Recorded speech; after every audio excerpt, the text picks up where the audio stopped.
Just Made Media presents One on One, a video podcast featuring exclusive interviews and live performances in our multimedia studio located in downtown Chicago. Yo, can the world hear me? Oh, we hear you loud and clear, G. Good to go? All right. Welcome to another episode of One on One. Want to just send my shout outs as always. Big shout out to my man Chase Calor on the decks. Yo. Got my man DJ Uncle L. What up? We got our resident vice president, GG. Hello. And without further ado, make some noise for my man Dr. Quinn. Yo, what's good? Chilling, bro. Pleasure to have you in the house. We're really excited to have you. We've had the honor to catch you perform live a few times this year. You know what I mean? So that's when we definitely first became aware of you. You know, we saw you down at the Miyagi Records. And even before we saw you perform, I think the Super Mario movie had come out that month or something. So I remember talking about that. I forgot about that movie. Oh, the outfit. Yeah, because you had like Super Mario joggers or some shit. Yeah, like with the tracksuit. with that pastel hoodie on. Yeah. It was cool. I was like, oh, this guy's got a different style. And then when you went up and started doing your thing, beats and rhyming, I was like, okay, this guy's serious. You know what I'm saying? So that was dope. And and then we got to see you do a feature performance also at Open Beats later that year. Yeah. And really got a chance to see you even go harder on the bars at that event. Yeah. You know what I mean? So and that's just me giving a little rundown for the viewers. But let's take it over to you now. And I know you're not from Chicago originally, so maybe you want to tell us a little bit about where you're from and how you got into hip hop. So I am originally from Champaign, Illinois, and I ain't gonna house my peoples like that because there's a couple of people y'all may even know that's out from there. But I'm from Champaign, Illinois. I moved here about like 10 years ago, actually. Damn, it's a long time. Word. And I said growing up as a kid, my parents did not let me listen to rap. No doubt. Not at all. No, man. Like Yep. straight up rock music, freaking Poison. White Snake, Guns N' Roses and stuff. Like I hear my neighbors like playing that shit in the right next door and stuff. So I'm already hearing songs like "Here I Go Again on My Own." Right. I can't even do the voice right now. My voice is messed up. But like what was it? Like I say, what really got me into rap though was like. One rap, I say, what was it? Kumo D was one rapper. Like, yeah, I'm dead. Tells you my age right there. Kumo D was one rapper that got me inspired as a kid. I really got into a lot of. I say around middle school was when I got into like J Dilla or JD when he was with Slum Village. Yeah. A lot of Madlib, a lot of Doom. Golden Age hip hop stuff, underground hip hop, like a lot of the Stones Throw areas. So like my ear was always in depth. Like there was a radio station. I don't even think they even exist anymore. There used to be called before Fantano coined the phrase. They were called the Needle Drops. The Needle Drops. Okay. Mm-hmm. Shouts to the homies Bozak and Spinner D, and they usually play like all the underground stuff back then, from Boot Camp Click, again, Madlib, Doom, Buckshot, a whole bunch of cats like that. So like, and it was like unedited too. So like, I was like excited as a kid, like, oh shit, they cussing and shit. So yeah. Yo, it was cool back in the days when, radios would let certain mix show DJs like just let it fly. Yeah. You know what I mean? And so we would get hype off of that, like, oh, we know we're getting a real mixtape this time, Exactly. That unprecedented shit. Like, and it was just because the lyrically it wasn't close enough for the FCC to care. Right. No doubt. Now, how far is Champaign, Illinois? 2.5 hours. Oh, okay. So somewhat in the region. Yeah, it's literally like 2.5. It's central Illinois, so it's 2.5 hours south. Right. So, That's cool though. We got an Illinois man born and bred. You know what I'm saying? Oh yeah. So that's dope. And hometown of Ludacris. Oh, word, Luda from out there. Ludacris is from Champaign. He will never. He only claimed it every time he came to do a show in Champaign. Okay. Right, because you hear him talk about or other folks talk about him in Oak Park too. Yeah, because he moved up there and stuff after middle school or something. There you go. So yeah. But at the end of the day, he reps Atlanta. Yep. How about it? And he does rep Atlanta. You know, it wasn't until like many years later I heard, oh no, he was from Chicago area. You know what I'm saying? So, but maybe that's where he got that fast rapping from. Mm-hmm. You know what I mean? From from Midwest. You know what I'm saying? But anyhow, so Quinn. So at one point did you say, all right, I think I'm really taking this this whole thing serious, and you started getting into making beats and things like that? What's funny was like I got making beats when I was like in high school. So I was in jazz band. So my jazz combo instructor, he knew I was rapping and stuff. So I guess because what was it back in high school? Like I used to battle rap in high school, and so like back honestly it was a way for people not to fuck with me because I used to get bullied a lot in middle school. And you came out with the battle rapping. Basically, this is how this whole thing started. So I was in the lunchroom. I was getting my food. I heard cats freestyling. Niggas was talking about me all of a sudden. It's like, oh, you know how it is. Like it'll be a roasting session, and everybody be like roasting each other and shit. And then they just find the one person they want to pick. I'm like, ah, shit, nah, bro, nah, not again. And so I swear to God, I can tell this a million times, but I can still remember this. I ain't gonna put my mans, but my peoples know my peoples, we still good to this day, because it was all fun and jokes. But right. What happened? So dude came at me, and then I said nah, went right at his ass, and then after I beat him, I took 3 out in a row. So like his cousin came in, and I still remember this line to this day. I was like, why the fuck y'all got me battling against Horsehead? He's out here screaming, hey, Wilbur, call him Mr. Ed. No doubt. Bro, yeah, because I was basically talking about how bro looks. So, word. So that, it kind of granted me immunity for some years as a kid. And then, I was not bullied for 2 years, like, until the dude just stepped up. But my jazz combo instructor heard through the grapevine about it, and then was like, yo, I was like I'm making beats and stuff without the BAM, and I'm like, all right. I mean, I heard him, they was all right, but I asked if he can let me get the program so I can learn how to make them shits, because I'm like, ain't no one gonna know, because I thought to myself, like, bro, ain't no one gonna know my sound better than me, so I gotta practice making beats. Word. So that's how I started learning how to do like loops and samples and shit. Like I got the program from my jazz combo instructor. Ever since then, I just, made it, but like I didn't necessarily take it serious then. I took the practice of the craft serious, but I looked at it like, all right, man, I'm probably just gonna get like do this as like a little side hustle and shit. Until the day that I started actually getting paid shows.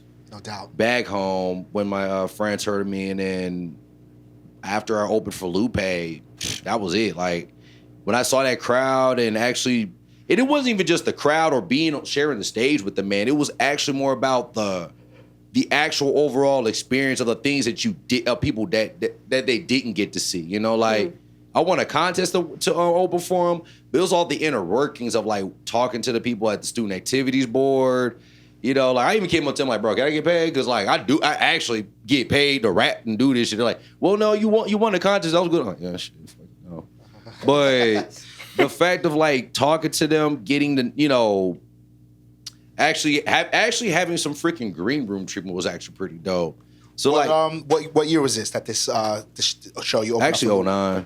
09, nice. Yeah, actually 09. So that was when like Lupe was also kind of like really jumping off too. Mm-hmm. Word. So I wanted to ask you another question too. With the jazz band you were in, what instrument did you play? Trombone, nice. Yeah. Phil Reynolds. You still have the trombone? No, that was the high school, so I had to get that right back. Yeah. No, I feel you. But that's what's up. Having a little like a jazz background or an instrument background could definitely help you in a beat making process too. You know what I'm saying? You know, what's funny is like I never really thought about how much band actually helped during that time too. Because I mean, I was just making shit, and then but it actually helped me. But I think the only advantage I had taken that was just understanding bar counts and measure counts, and then everything else kind of like just, you know, kind of made a callback as the years went on. Oh, I do remember this shit from band. Word. So yeah, we were checking out, you know, one of your projects earlier today that you had sent us, and we love that track, Gorgeous. That track was nice. Big shout out to that, and we recognize some of it from your performance. You know what I'm saying? So, what like now? Like, are you very like super deep into your catalog? You know, like how many like, you know, projects have you put out like that? Damn, how many projects? What we got? 1, 2. Damn, I gotta make me think about these bad boys.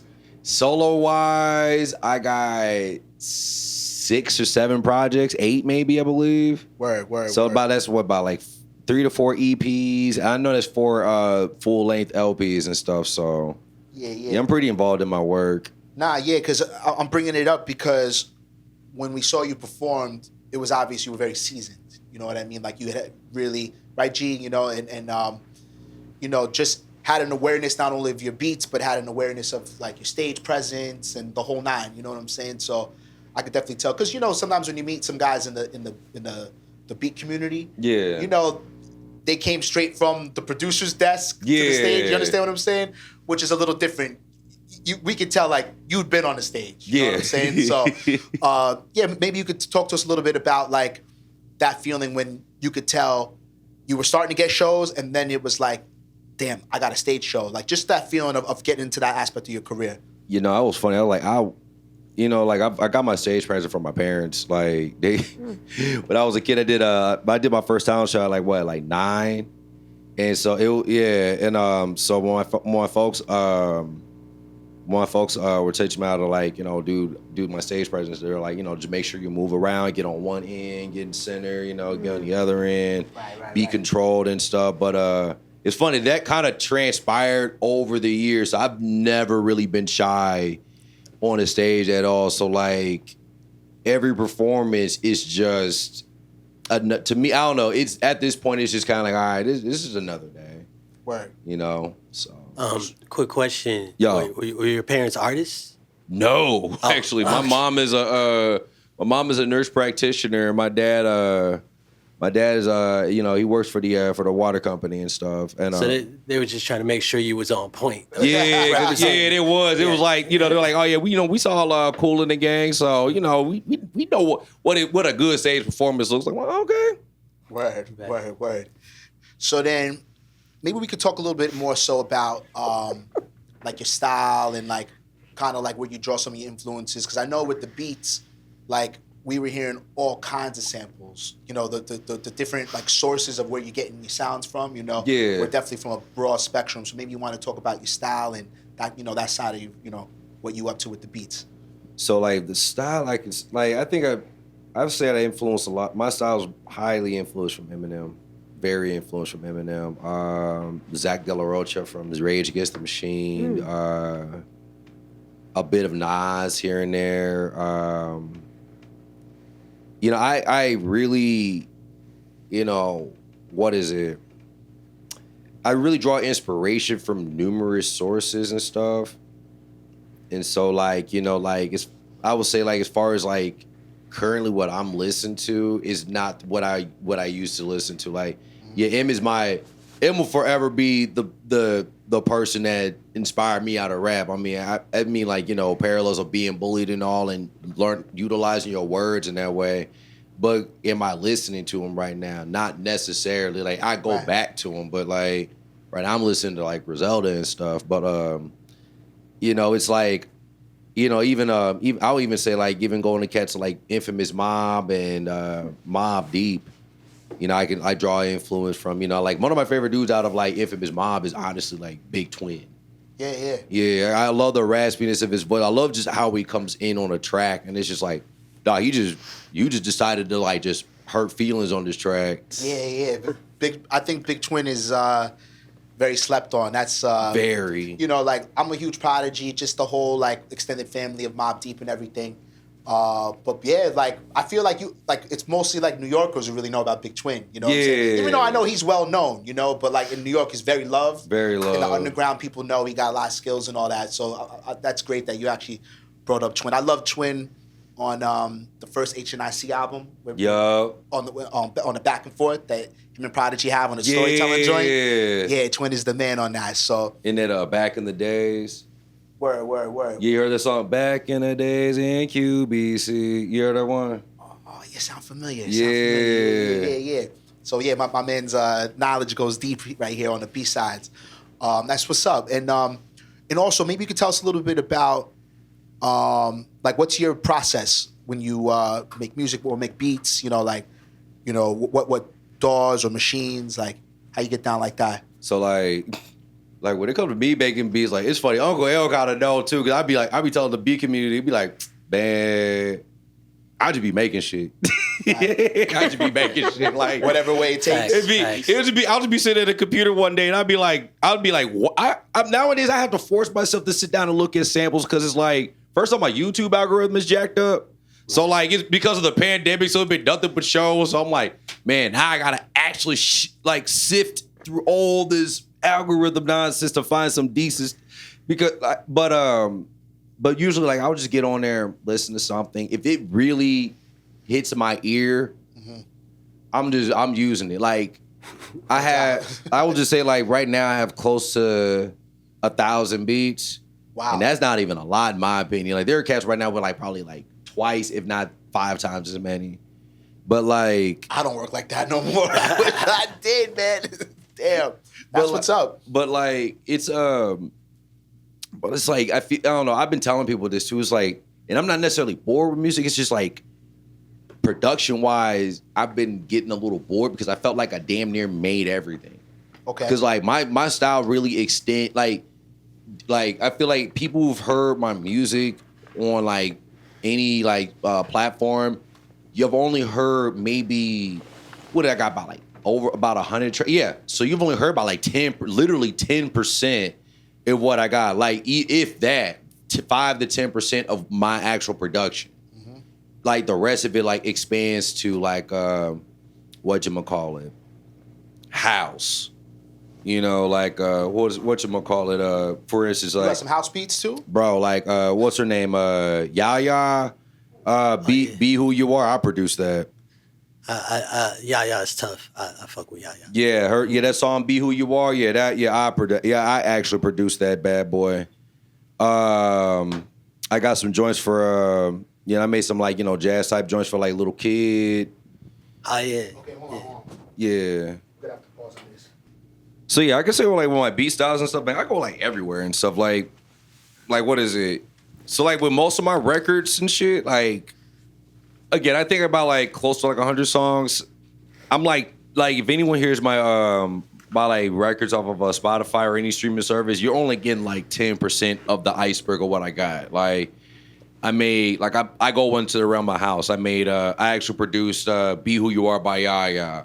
So like y'all like for people who don't know how my reach in production, it goes far. Like I made jungle drum and bass, drill, freaking like which one y'all want, Chicago or UK? Like right. I really go in the rim. So it's like that's kind of why I get like so easily bored with producing because it's like, damn, I made damn near everything, but yet there is still something I'm looking for. So I'm always on that venture of like finding a new sound and stuff when it comes to like my production and stuff.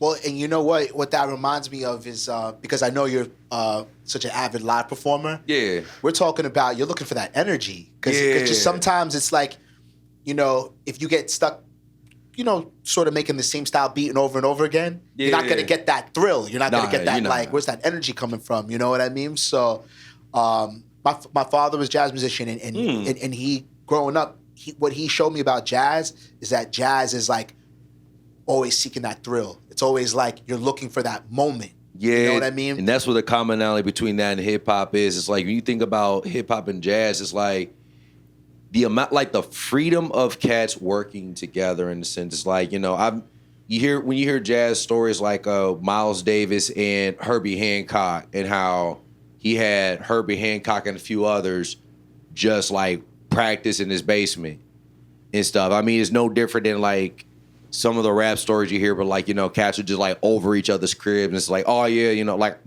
we got homies like, you know, that we know, like, oh yeah, man, I was at Alchemist crib, you know, like I got homies that be telling me that shit, like, damn, like, yeah, it's like a bunch of us, we just recording without the band, you know, Alchemist crib, you know, some shit like that. Word. So I mean, yeah. Yeah, I mean, I think that we're so used to like, you know, putting people in this like, I don't know, this like imaginary place, you know, forgetting that like there's so many like practical sides of just kicking it with your peoples and being homies, and it's all, it should be like making your life better, make, you know, your quality of life, your day to day, you know what I'm saying? So word. Yeah, go ahead. So we were listening to your album Initial Q. Yeah. And you could actually hear the range of like different sounds, and something that I thought was pretty interesting was like the way, first off, I actually really enjoyed your raps. Thank you. You're welcome. But everything was cohesive, even though it had like each song was like, you know, different. One of the songs that I really liked, I apologize for mispronouncing it, but it's Biako or Biako? Biako. White Tiger. Can you, that's what it means, White Tiger? Can you tell me a little bit about what the influence was for Biako? Originally, that track, me and Landon were originally supposed to like do like, so he came over years ago, so we're supposed to like, because I held on to that track for a minute, we were originally supposed to like make like an EP together and stuff. So I kind of just wrote what I was feeling and stuff when it came to that, because I was like, okay, you know, me and my mans, you know, we haven't got, you know, done records with each other in a long time, but you know, I felt like, you know, all right, let's just give them an update of what the style is now. You know, that's how I felt with it. Like, I don't know. I guess when it came to my verse, I toy with my voice and stuff. So like, I don't know. I call it my drunk voice, even though I don't drink. Yeah. So you know, it's like, oh hey, how are you doing? Okay, good. right. Going into character. In a way. Yeah. Nah, that's cool. I feel like that a lot of old school MCs were good at that, like assuming this like larger than life kind of like character, like, you know, and they would sound different if it was more of a battle rap versus storytelling versus you know what I'm saying? Yeah. So that's cool, man. Bringing me back to them days. The versatility was there. Oh, you could hear it. So anyway, I just wanted to share that. Good looks, G. Thanks for the question. Yeah. Word. So yeah, before we wrap this up, maybe you could tell us a little bit about the set you're gonna do for us today on the 101. So the set I'm gonna do for y'all is a mixture of, well, one is that one classic. If y'all don't know it, y'all need to get on the any streaming platform service and get it. Everyone, if you know what Neck Bones and Chitlins is, that's part of it. You know, give y'all the old, but then give y'all what's current with the initial Q. So, you know, I'm kind of like, I was like debating on the order, but it's like, we're going to figure that out.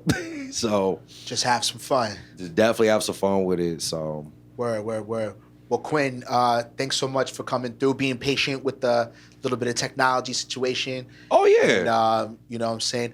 Any other comments before we get out of here? What's your next project that you're working on? Ooh, I should have brought my phone out and looked at that. Well, the next couple, I'm actually working on a couple right now. I'm about to go back to the studio and work on some of this new Citizen. Shouts out to my little bro, little kid.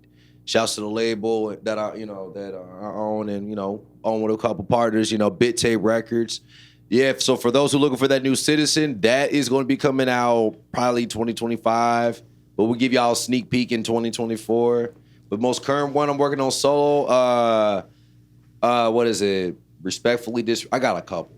Respectfully Disrespectful, 248 in Chinatown, and an EP called, I just literally came up with this a couple weeks ago. We Are Not the Same. Word. Real quick, like, I'm not sure if we touched on this at all, but it's kind of a two-parter. Yeah. One, are you a a hardware guy or working in DAWs and software, and B, of that, like, what are you using? Thank you for that question, L, because that was. I am a software guy, and I said the only hardware I do have is my new Mark Mix Track 2. Hey, you be working it though, man. You go in on that joint. You can get busy with a controller, 'cause sometimes it's like that. It kind of reminds me of like the old school DJ mixers that we had that could loop. Yeah. And you would just have to be simple. But that's what I've been. That's what I was making my beats off of for a long time. Like for like so like L seen it for years ago. I don't know if y'all seen it from during the Rodan era. Okay. Like I definitely was. Shout out to Rodan. R.I.P. R.I.P. Another venue that's been closed. Man. Yo, I used to I still make beats on my DJ controller. I still use Fruity Loops. I even use Reaper to make some of my beats as well, and mainly record on. But yeah, it's pretty much that's pretty much the softwares and that I use in the hardware. Word. Bet. I haven't used Reaper, but from what I hear, it's worth it. It's very affordable. Oh, it's free, bro. And someone told me a guy who records a lot of bands. Mm-hmm. He says that Reaper to him is by far the most stable DAW he's ever used when he's had to use like 20 or more live tracks. Wow. He said it just so it goes to show you like it's like just like clothes, like just because it's a brand name don't mean it's to fly shit out. You know what I'm saying? It depends on how you use it. You know what I'm saying? Exactly. Word. So so listen. We're going to go into our commercial break, and we'll be up next with Dr. Quinn, live set right here on 101. Peace. Thanks,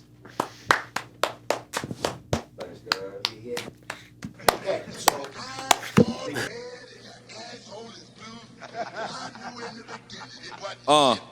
Hey, yo, it's all good in the hood till niggas catch the buses. It's getting a cold bitchy and then receive the bussin'. Yo, Calvin's on highs while my Calvin's on coolest. I is what I is and what you is on bullshit. Pink Panther swaggin' on my two-step movements. Niggas merely rockin' asking why I'm so foolish. No fucks given, so I talks my shit. My bitch shameless, so I shame no shits.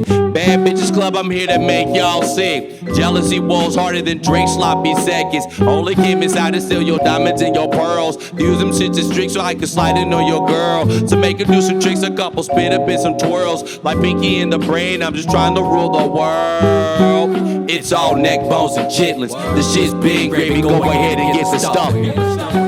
It's all neck bones and chitlins. The shit's big gravy, go ahead and get the stuff. It's all neck bones and chitlins. The shit's big gravy, go ahead and get the stuff. It's all neck bones and chitlins. This shit's big gravy, go ahead and get the stuff. Hey yo, it's all gravy, G's. I'm all back on my bullshit. My missing be your girls and your label's worst decision. Liability don't even describe my position. Bitch, I raise hell with Pinhead and the rest of them. We go so hard at house parties, we party at Home Depot. My last nigga crib, we broke the stove and the front door. Fuck nigga tendencies, my fuse been short. Dick been big, no fucks given. Got a middle finger big enough to plug your bitch. And your baby moms, if you niggas want it, try to keep my pace in this three-legged race. Getting high in space, slapping God in the face. We step up in the spot and everybody be like, hey. These hoes be try to cuff us up and try to make us pay. We pull the highs up on them and we try to stay away. Treat this like a class, nigga, it's an easy A. It's all neck bones and chitlins. This shit's big gravy, go ahead and get the stuff. It's all neck bones and chitlins. This shit's big gravy, go ahead and get the stuff. It's all neck bones and chitlins. This shit's big gravy, go ahead and get the stuff. It's all neck bones and chitlins. This shit's big gravy, go ahead and get the stuff. Hey yo, that was neck bones and chitlins off of the Richard Pryor album. We're gonna like move this forward along and stuff, you know, and get this over here on let me get a little. I just swerve on them, I'm just swerving on them. Hey, I just swerve on them, I'm just swerving, nigga. I just swerve on them, I'm just, I just swerve, Ooh, we moon rock, got me spacing. How's you leaning in your ass afraid to float? Everybody little yachty, so y'all both. Well, go ahead and catch away if you coast a nigga. I don't don't see a boat, nigga, in my lane. Uber everywhere, all you niggas is the same. Uber everywhere, niggas driving me insane. That's why I stay on lift, higher levels to a plane. Boat niggas, I don't even hear them, deaf, dumb, blind to that folk shit. 48 made them Honda man and you still stuck on a 12-step. Hold their hands for the hand-me-outs, double hand-me-downs for the hand-me-shouts. Think your levels living symbiotic, I'll leave a nigga with a foul taste. I just swerve on them, I'm just swerving on them. I just swerve on them, I'm just swerving on them. I just swerve on them, I'm just swerving on them. I just swerve on them, I just swerve on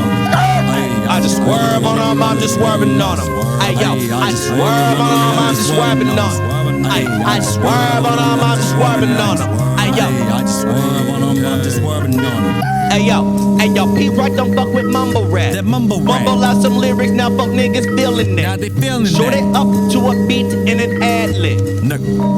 That describes his generation. Where the fuck you think I get about half my drug references? New niggas that have died in some rehabilitation. Can go deep in my circle, but I only speak Nathan. It's mute to y'all niggas in my own fucking language. Was I at the restaurant? We only eat the salads. Money tax free till that tax made you some sad. Before they burned Tulsa, we was making every dime. The intersegregation cause our dollars made them thrash. Hey, I just swerve on them, I'm just swerving on them. Hey, I just swerve on them, I'm just swerving on them. Hey yo, I just swerve on them, I'm just swerving on them. Hey yo, I just swerve on them, I'm just swerving on them. I just swerve on them, I'm just swerving on them. Hey yo, I just swerve on them, I'm just swerving on them. Hey, I just swerve on them, I'm just swerving on them. Hey yo, I just swerve on them, I'm just